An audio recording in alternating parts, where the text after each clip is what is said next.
Good morning children. तुम सलामत रहो हजार बरस। वजीर आजम हिंद ने कहा है, जान है तो जहान, और इस जान की हिफाजत के लिए हम सभी घरों में महफूज कर दिए गए। तो आइए वक्त को जाया न होने दें, अपनी पढ़ाई में मसरूफ हो जाएं। तो आज मैं सब्जेक्ट उर्दू किताब का नाम अपनी जबान का पहला सबक माँ का ख्वाब पढ़ाने जा रही हूँ। शायर डॉक्टर सर मोहम्मद अल्लामा इकबाल हैं। मैं आपको इकबाल और इनकी शायरी के मुतालिक बताती हूँ। अल्लामा इकबाल उर्दू के एक बुलंद पाया शायर गुजरे हैं। इकबाल का शुमार उर्दू के बुलंद मर्तबा शायरों और मुफक्किरों में होता है। वो सियालकोट में 1877 ईस्वी में पैदा हुए। अपने ख्यालात की गहराई और शेरी सलाहियत की वजह से उनका नाम दुनिया भर में मशहूर है। उन्होंने बच्चों के लिए भी नज़में कही हैं। इनकी शायरी दुनिया की अजीम शायरी में शुमार की जाती है। इकबाल उर्दू के सबसे बड़े फलसफी शायर हैं।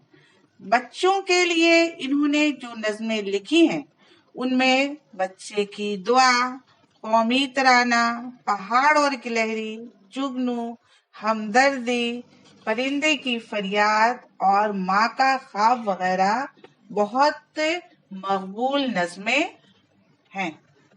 नज़्म माँ का ख्वाब अंग्रेजी नज़्म मदर्स ड्रीम का उर्दू तर्जुमा है। तर्जुमा का मीनिंग होता है ट्रांसलेट।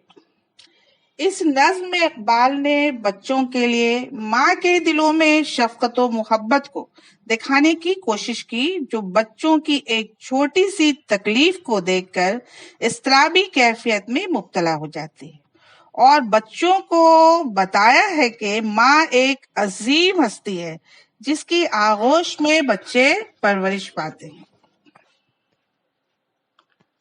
तो चलिए बच्चों, मैं आपको आपकी बुक अपनी जबान का पहला सबक माँ के ख्वाब की जानिब ले चलती हूँ। नज्म का पहला शेर। मैं सोई जो एक शब्द तो देखा ये ख्वाब, बढ़ा और जिससे मेरा इस्तराब। शब के मानी रात होता है और इस्तराब कहते हैं बेचैनी को। माँ एक रात जब सोती है तो उसने ख्वाब में कुछ ऐसा देखा जिसको देखकर वो काफी बेचैन हो गई, और उसकी बेचैनी बहुत बढ़ गई। दूसरे शेर को देखेंगे। ये देखा कि मैं जा रही हूं कहीं, अंधेरा है और राह मिलती नहीं। उसने ख्वाब में देखा कि मैं कहीं जा रही हूं, कहाँ जा रही हूं ये पता नहीं। रात अंधेरी है और रास्ता उसे नहीं मिल पा रहा है। ये सारी हालतें उसे ख्वाब में देखे गए हालात की वजह से हो रही है। तीसरे शेर में आइएगा। लरसता था डर से मेरा बाल बाल, कदम का था दहशत से उठना महल। वो इतनी ज्यादा घबराई हुई थी, इतनी ज्यादा परेशान थी कि डर से उसके बाल बाल जो थे वो लरज रहे थे, और दहशत का ये आलम था कि कदम उठना उसका मुहाल हो रहा था। चौथे शेर में आएंगे। जो कुछ हौसला पाके आगे बढ़ी तो देखा कतार एक लड़कों की थी।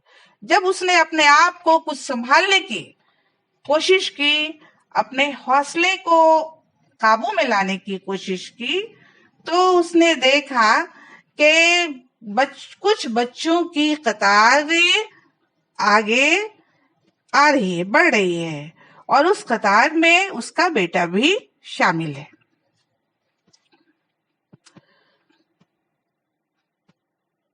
زمرد سی پوشاک پہنے ہوئے، دیے سب کے ہاتھوں میں جلتے ہوئے۔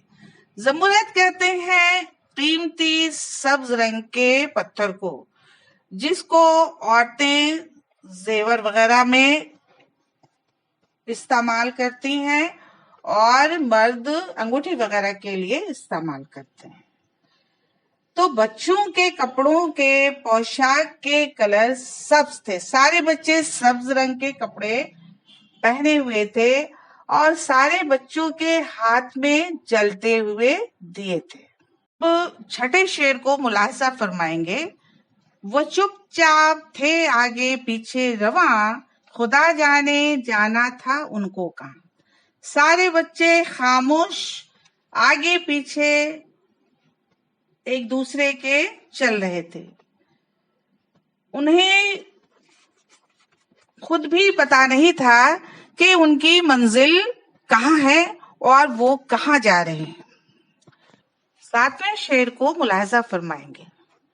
اسی سوچ میں تھی کہ میرا پسر، مجھے اس جماعت میں آیا نظر۔ ماں فکر مند تھی سارے بچوں کو دیکھ کر، اور اس کی نگاہیں اپنے بچے کو تلاش کر رہی تھی۔ تبھی اچانک اسے اس جماعت میں اپنا بیٹا نظر آیا۔ اب آپ شعر نمبر 8 دیکھیں گے۔ وہ پیچھے تھا اور تیز چلتا نہ تھا، دیا اس کے ہاتھوں میں جلتا نہ تھا۔ اس نے دیکھا کہ اس کا بیٹا تمام بچوں کے پیچھے لائن کی قطار میں تھا اور تمام بچوں کے ہاتھ کے دیے جل رہے تھے، لیکن اس کے بیٹے کے ہاتھ میں دیا تو تھا، لیکن وہ دیا بجھا ہوا تھا۔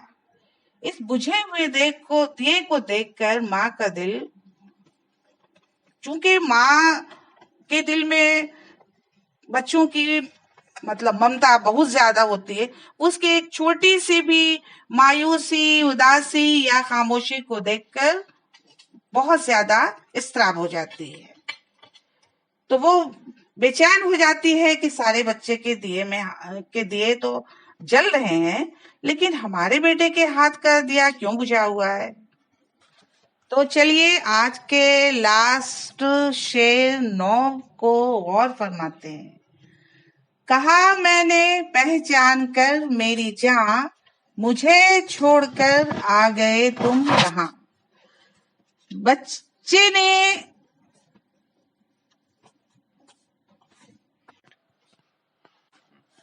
ماں نے جب اپنے بچے کو دیکھا تو اس کے اداس اور مایوس دل میں تھوڑی تسلی ہوئی۔ اس نے قریب جا کر پوچھا کہ میری جاں، تم مجھے اکیلا چھوڑ کر کہاں آ گئے؟ میں تمہارے لیے کافی بے چین تھی۔ اب آپ دیکھ سکتے ہیں، غور کر سکتے ہیں، سمجھ سکتے ہیں کہ ماں ایک عظیم ہستی ہے جو کہ اپنے بچے کی ایک چھوٹی تکلیف کو دیکھ کر بھی بے اختیار ہو جاتی ہے۔ تو اس سے یہ بات واضح ہوتی ہے کہ ماں والدین کے رونے دھونے سے بچے کا حوصلہ پست ہوتا ہے اور وہ ان کی ترقی میں رکاوٹ بنتا ہے۔